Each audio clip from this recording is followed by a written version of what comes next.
Prediction is difficult, especially about the future. I hope you like the title of this talk. It's a very well-known saying. It still makes me chuckle every time I say it to myself.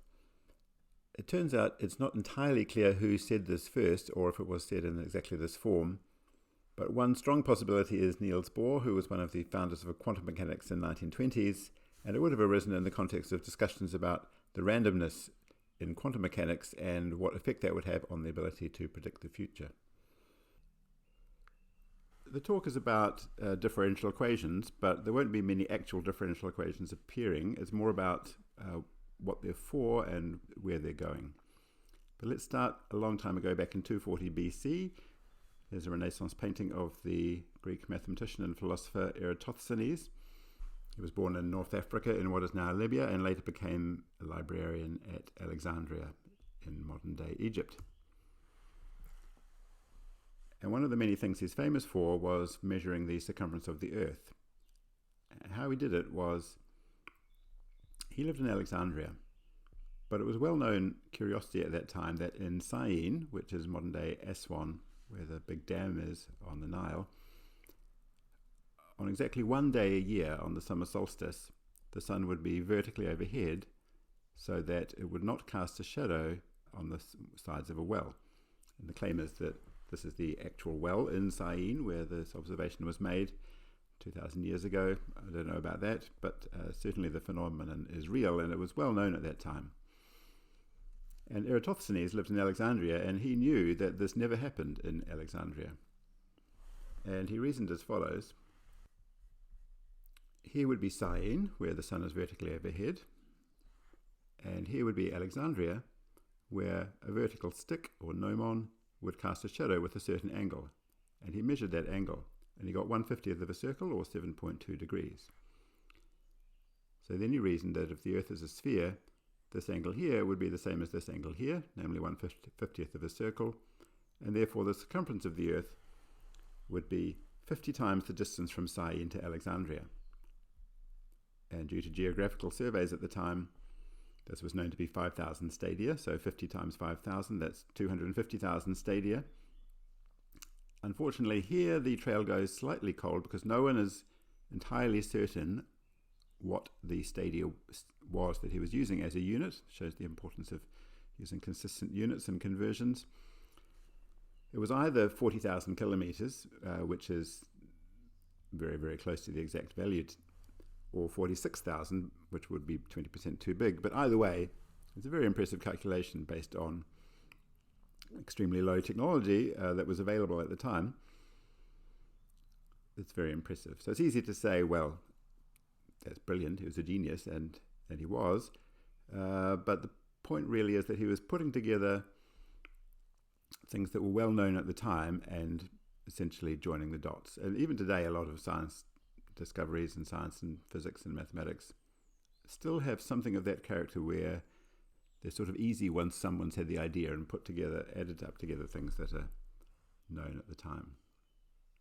So that was 240 BC, an example of science from 240 BC, of course well before differential equations. So now we're going to do a flash forward 2,000 years to 2012 and the discovery of the Higgs boson at the Large Hadron Collider in CERN in Geneva. So here we see Lake Geneva, here we see the city of Geneva, and the red circle indicates the tunnel of the collider underground. In the distance are the Alps. Here is Mont Blanc, highest point in Europe. It's a pretty big circle. It's a large installation. It costs something like the upgrade of the facility to allow the Large Hadron Collider, which was designed to detect the Higgs boson. I think it cost something like 7 billion euros at the time. And of course, in 2012, it famously succeeded and did discover the Higgs boson, which was a crucial part of the standard model of particle physics. There's the actual tunnel with the tube where the particles zoom around and around. And here's one of there are several detectors, but here's one of them called the compact muon solenoid. So it's a huge detector. It's absolutely packed with electronics. It was an international endeavor. Two of the smaller pieces of kit inside there were designed and built in New Zealand. But my point is this. why am I leaping from Eratosthenes to the Large Hadron Collider and discovery of the Higgs boson? Those are both the same kind of science. They're really both based on observing the world. In a sense, they're to do with prediction, because they're predicting that if you built this machine anywhere in the universe, you would measure the same properties. Just like if you repeated Eratosthenes' experiment today, you'd get the same thing, but you're really not predicting the future in any significant way that I want to talk about. Here's another example from also related to celestial mechanics, which is going to be the unifying theme. This is from Tintin in The Prisoners of the Sun. Now, I was a big Tintin fan when I was a boy, but this particular story, where Tintin and Professor Calculus and Captain Haddock have been captured by this rogue tribe of Incas in South America, and they're going to be burnt at the stake there. Tintin discovers this scrap of paper saying that there will be a total solar eclipse right at the time that they're due to be burned, and he predicts it, and they are released. So this stayed with me, first because it was kind of a cool story. It does seem a little bit far-fetched. Anyway, for some reason that stuck in my mind. But what I didn't realize at that time until very recently was that Hergé, who wrote Tintin, got the idea for this from an actual incident that happened to Christopher Columbus, who was shipwrecked in the Caribbean in the 16th century. We're talking 1504. And he and his men had been sitting around on this island in great difficulty and didn't know what to do. They'd been captured by the indigenous people. Of course, from another point of view, maybe they shouldn't have escaped, but anyway, he managed to escape by successfully predicting a solar eclipse. And this was the incident that the Tintin story was based on. How were they able to predict the solar eclipse? Well, he had this book with him, The Ephemerides, written by Reggio Montanus, a Renaissance mathematician. And here we see the prediction of the solar eclipse. So the year is 1504. It's actually an eclipse of the moon. It's going to occur on February the 19th at 1:36 in the afternoon, and it will last for 1 hour and 46 minutes. Now, he had this book with him. Of course, this was only a few decades after the invention of printing, so that was already a technological advance.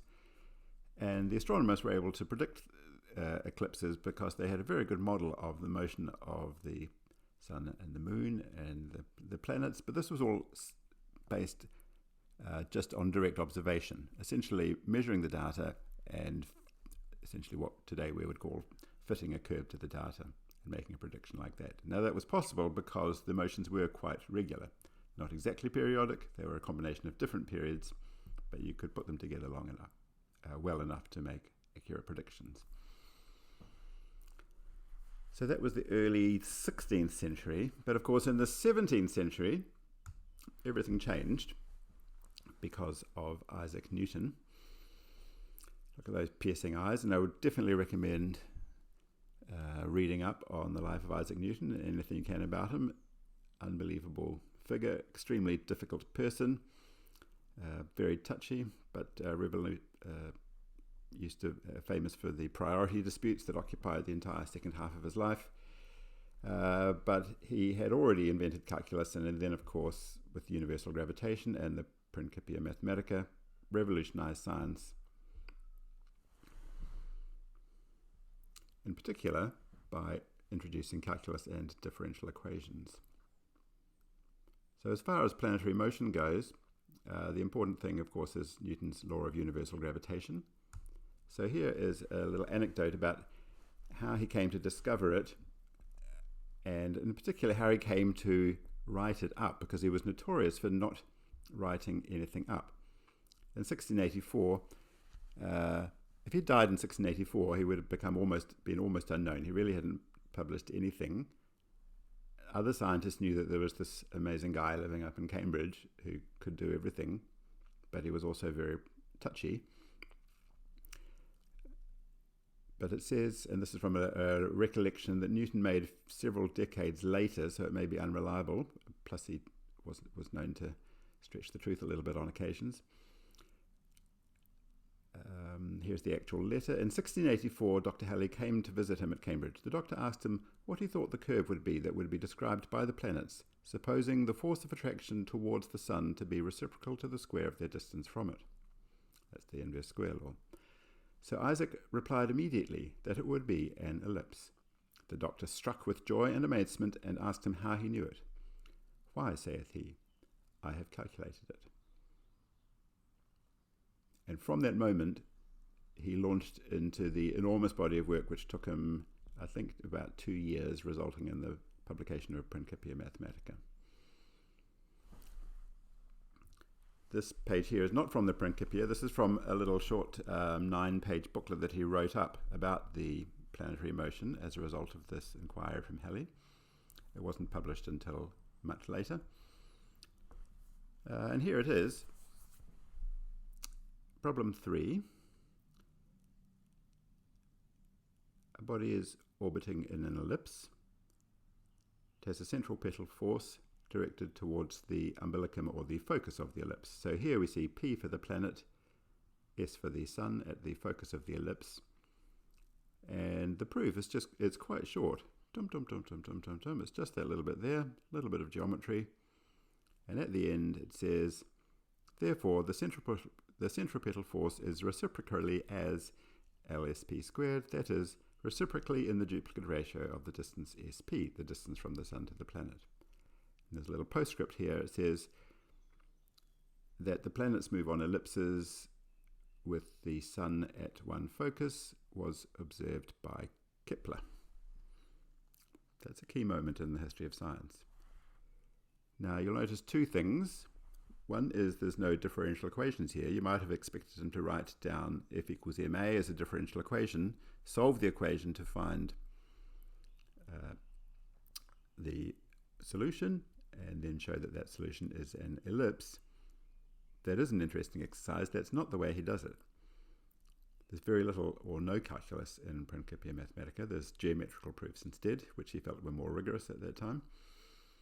And secondly, he doesn't quite do what you expect. Namely, he shows that if the orbit is an ellipse with a force directed towards the focus, then the force must vary as the inverse square of the distance. He doesn't show it the other way around. He doesn't show that if you have an inverse square force, then the motion will be an ellipse. So there's a bit of a logical gap there that's been the subject of some disputes. But more or less, that's the result. Connecting the observed elliptical orbits as observed by Kepler with the sun at one focus and the inverse square law. And again, this idea that there were such things as forces and they might vary with distance, this was not unique to Kepler. These ideas were floating around, but in the priority dispute that came later, it was pointed out that it's very different thing to just have a glimpse of an idea and see that something might be connected to something else, and actually carrying out the details and proving it, which is what Newton did. So this really unleashed the floodgates. Once all of this was expressed in terms of calculus, we have Newton's second law, force equals mass times acceleration, or mass times the second derivative of position, that's the acceleration, is the force, which could depend on all the positions of a whole bunch of particles, and the time, if it's a time-varying force. And taking the example of the force from Newton's law of gravity, we get this set of differential equations here. If you could solve these differential equations, then you can predict the future for any configuration and for any force law. And this was how science now progressed all the way through the 18th century, 19th, 20th, still today. Try and discover the differential equations and then analyze them and see what they're predicting, and then you can predict the future. That's the broad prospect. And this was immediately realized at the time that this was an enormous change in a viewpoint of how the universe works.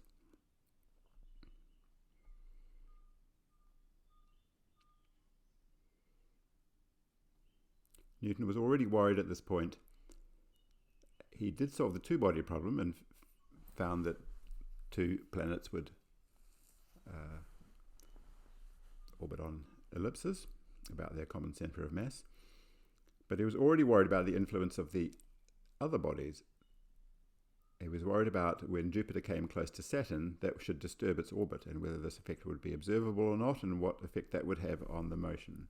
He didn't resolve that at that time, but he was already worried about it, because it clearly impinged on his idea of universal gravitation, that everybody would attract every other body in the universe.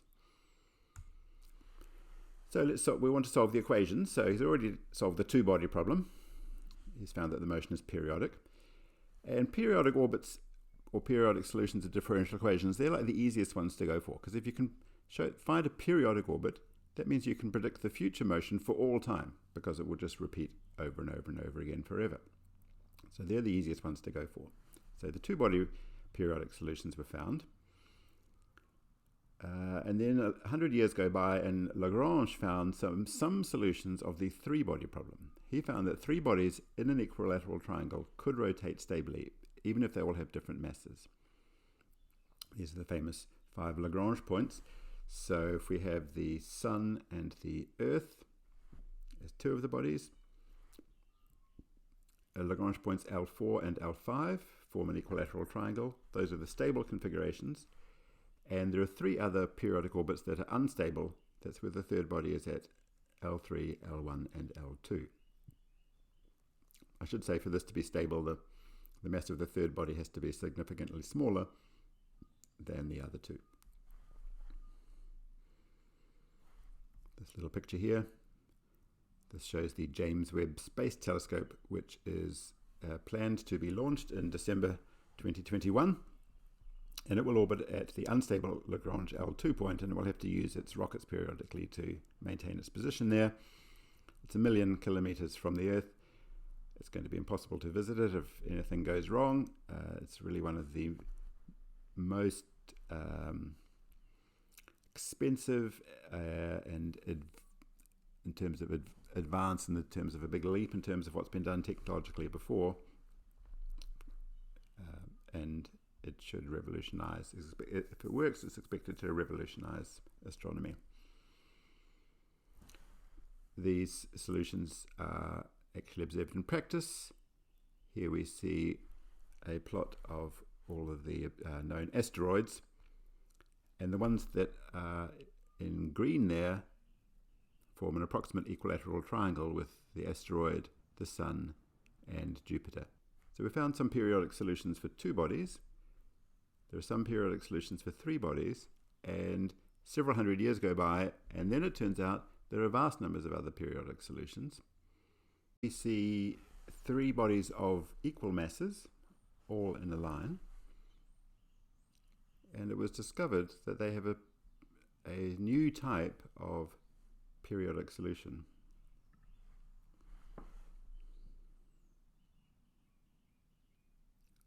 It's the figure 8 solution. It's now called a choreography because they seem to be going on a little dance, all following on the same track.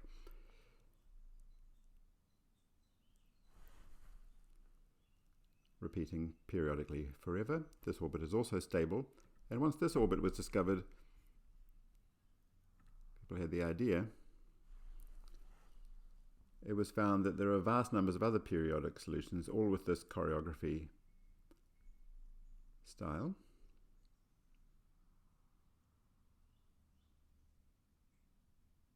And there we go. Now it's going to repeat forever.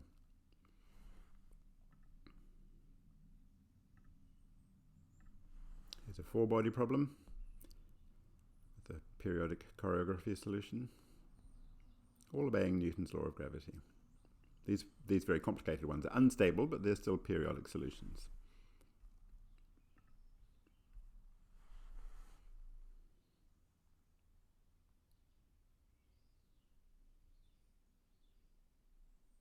So even though periodic solutions are simpler, they just repeat forever and they let you predict the future. If you have a periodic solution, even finding the periodic solutions is definitely difficult.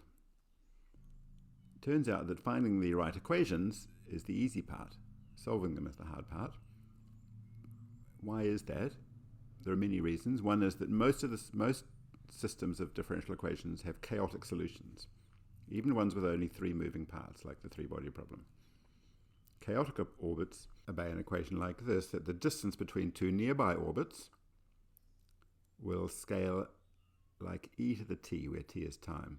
So even if the distance between x0 and y0, so two very, very nearby initial conditions, say 10 to the minus 10 apart, if that grows exponentially in time, it will rapidly become very large. So tiny uncertainties in the initial conditions will completely destroy your ability to predict the solution, for example, by solving the equation numerically.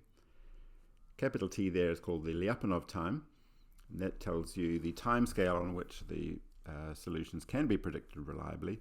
If t is 1 and the time is 60 seconds, then any uncertainties of the initial conditions would be multiplied by e to the 60, 10 to the 26. So if you have one of these systems with chaotic orbits, it's very important to know what is that Lyapunov time, capital T. And for weather prediction, it's about 5 to 10 days. So every 5 to 10 days, the uncertainty in your prediction will multiply by this constant factor. That's a fundamental limit to how reliable weather forecasts can be. So that's one problem, chaos. And then there's the sheer complexity. Many systems have huge numbers of parts. Many systems have a huge range of spatial scales. From, for example, in the weather system, you've got global sized scales all the way down to tiny scale turbulence. And also time scales.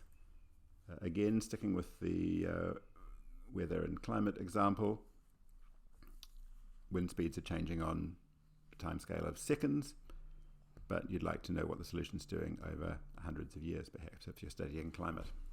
So, big problem. What could you do? Well, you could give up exact prediction and instead build a mathematical model, and that would be designed to be not an exact representation of reality, but should capture approximately the general phenomena that you're interested in studying. And using that model, you could work out which aspects of the solutions are predictable. Some will be and some will not. And if the model is a complicated one, you'll have to solve it numerically on a computer. People also like to make very simple models that can yield insight analytically, not just through doing a whole bunch of numerical solutions. So here's one example of how that can be done. It's called the Kelvin-Helmholtz instability. So when one layer of fluid, such as air or water, slides over another layer, and those two layers have different speeds, that's an unstable situation. And this very characteristic pattern of waves will be set up. Top picture, you see it in some clouds. Bottom picture, you see it in Jupiter. So here is an early mathematical model, the idealized model. We're going to say that the two fluids, one above the top line and one below the top line, each of those is a perfect fluid, not turbulent or anything. I can solve those motions separately, and then all I need to do is find the location of the line where the velocity jumps. So I have a faster flow on this side of the line and a slower flow on this side of the line. And sure enough, you can write down a differential equation for this model, and you can solve it, and you find that it's unstable, and waves will be developed, and the waves will roll up into vortices called Kelvin-Helmholtz vortices. And you appear to have done something pretty good there, but unfortunately, it turns out that this differential equation you wrote down for this idealized model does not actually have solutions. In fact, it ceases to have a solution even before t equals 1 in that first picture there. It develops a singularity. And a lot of the work that was done on this model in the 70s and 80s didn't realize this. And all of these solutions down here that you get, even though they look like what's happening in reality, are not actually reliable. So that model does yield some insight into the phenomenon, but it also has some problems. Idealized mathematical model was a bit too simple and led to some mathematical problems. How about a very, very detailed model? So here's another approach at the Kelvin-Helmholtz instability, molecular dynamics simulation. So here these people have taken 9 billion atoms, half of them being aluminium and half of them being copper, at 2000 degrees, so they're liquid. They put them in a box, 6 microns by 12 microns, and the aluminium ones are moving to the right faster than the copper ones on average. And in molecular dynamics, you literally solve the differential equations calculating the forces between all of the atoms. In practice, you only do the nearby ones, not all of the atoms. And let's let it run and see what happens. Of course, it needs a supercomputer. Zooming in now. Now you see the individual atoms. Now you see them moving. It's highly chaotic, but somehow all of the chaotic motion averages out to produce a macroscopic phenomenon. Zooming out. Now you see the instability and the roll-up and the vortices. It's one of these universal physical phenomena that once you've heard about it, you start to see it everywhere.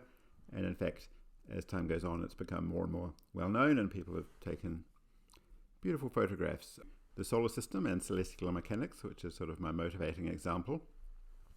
Remember that Isaac Newton was concerned about the influence of each planet on each other one and how that would upset the periodic motions. In the 1990s, it became possible to do long-term simulations of the motion of the solar system. And the motion was discovered to be chaotic with a timescale of tens of millions of years. And that does limit its predictability in terms of knowing where the planets are going to be over long times. However, you can simulate the motion accurately up to about 50 million years. Here we see the results of a solar system simulation just for the last 800,000 years. The graph shows two curves superimposed. One of them is the average solar energy input to the northern hemisphere. That varies slightly depending on the tilt of the Earth and the eccentricity of its orbit. And the other curve is the derivative of the ice volume in the northern hemisphere. It's the rate of change of the ice volume. Of course, that goes up and down with the ice ages. So you can see that the solar gain and the ice volume are absolutely in lockstep over 800,000 years. So the motion of the solar system and the tiny variations in the orbit due to the other planets are influencing the Earth's climate. There you see like 20 or so ice ages.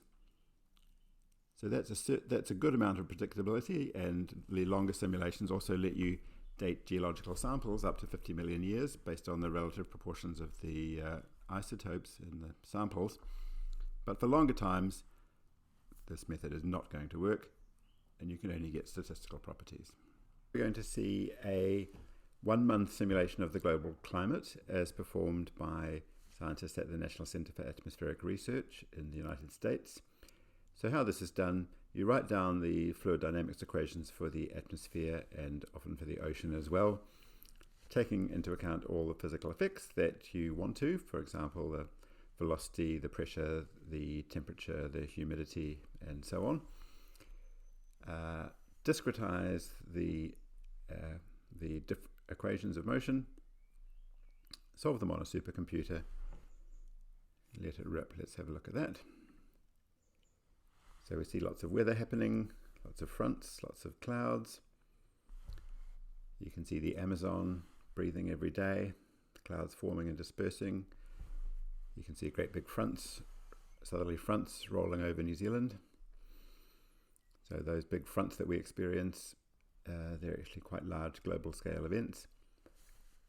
Now, what does this mean? How reliable is it? Given that you can't forecast the weather reliably for a month, what's the value of a simulation like this? Well, what you would hope to establish would be that the statistical properties, for example, the average frequency of those fronts and their distribution of their occurrence and their strengths, would be correct on average. And those are the things that can be checked, and those are the aspects that can be reliably predicted. So to do a simulation like this, you really need a supercomputer, and ideally the bigger the better. Even to do a medium resolution simulation like the one we were just looking at, you might have 400 by 400 points horizontally and 100 points vertically. That's 16 million points. The resolution still isn't very good. It's only 100 kilometers. Anything smaller than 100 or 200 kilometers won't be resolved.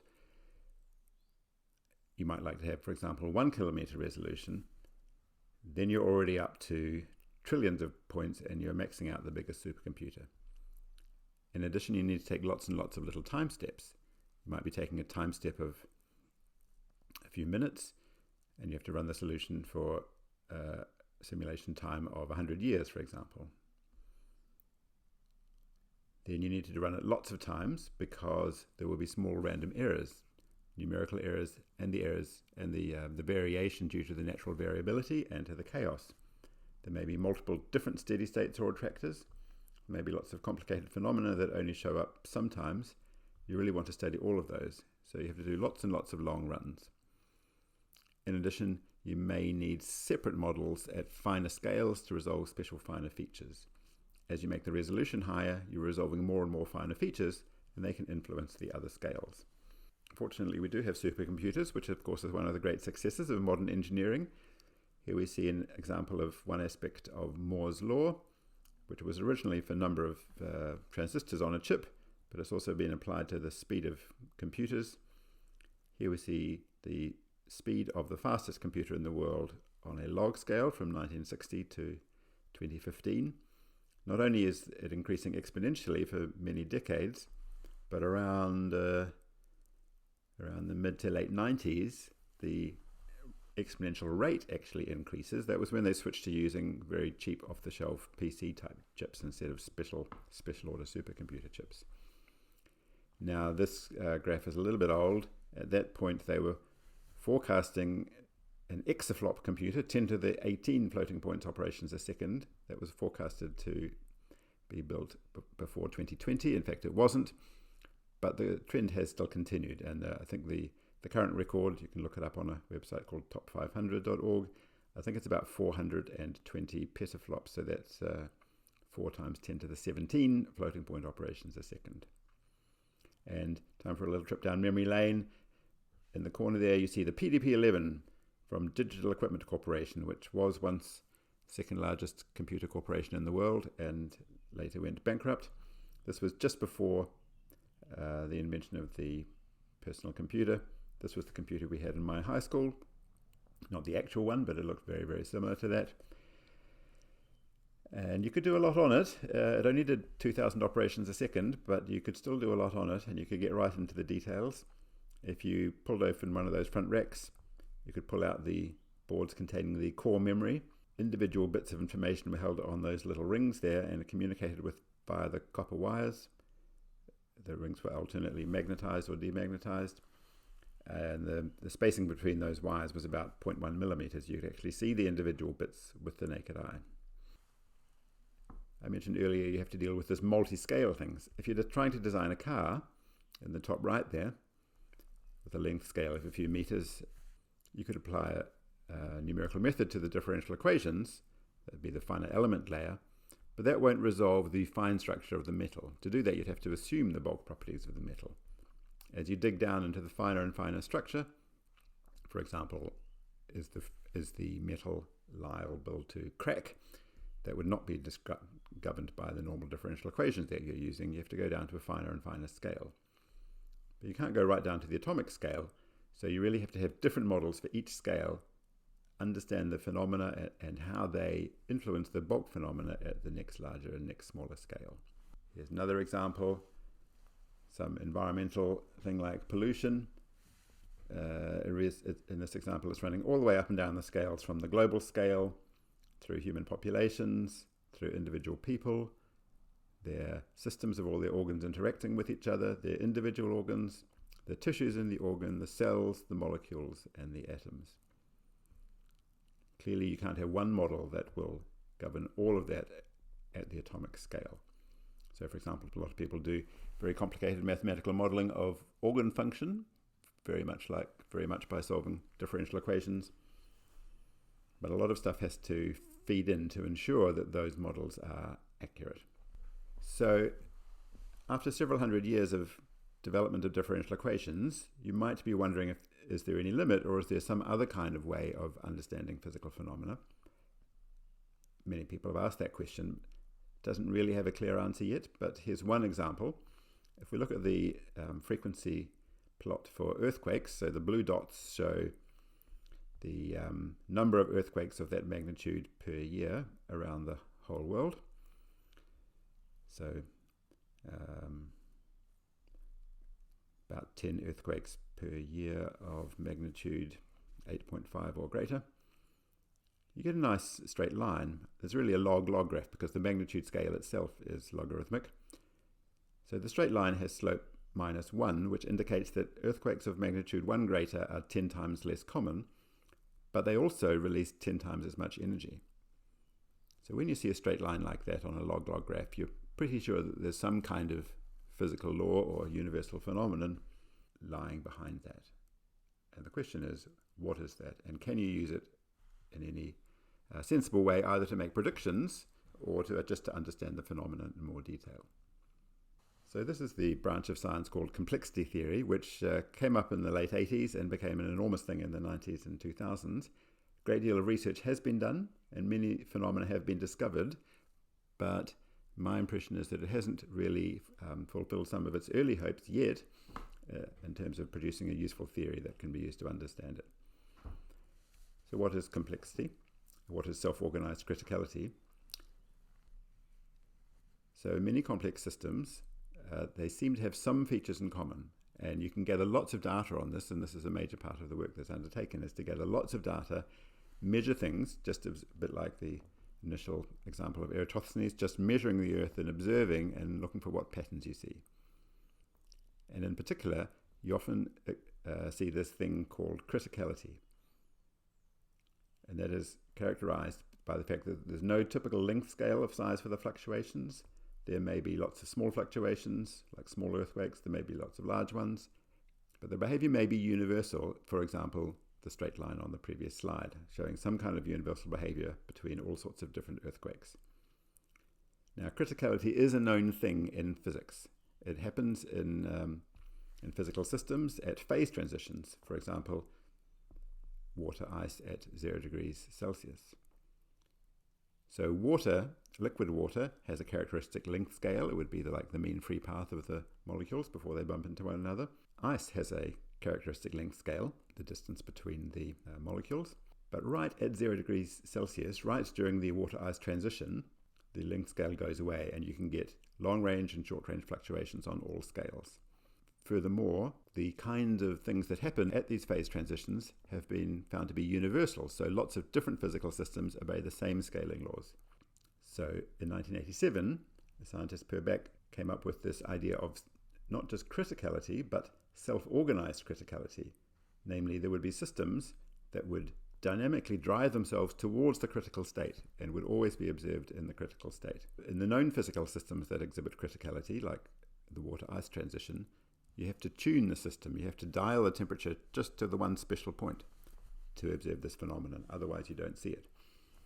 So he was saying these self-organized critical systems would be driven in a deterministic and stable way so that they would always be in the critical state. So here is an example of a simple system that Purbach proposed to study as a model that might exhibit this phenomenon of self-organized criticality. It's the sandpile model. So here we see someone's lab. They've set up a little table there. Sand is poured through that funnel at the top so that it falls onto the sand pile at a certain constant rate.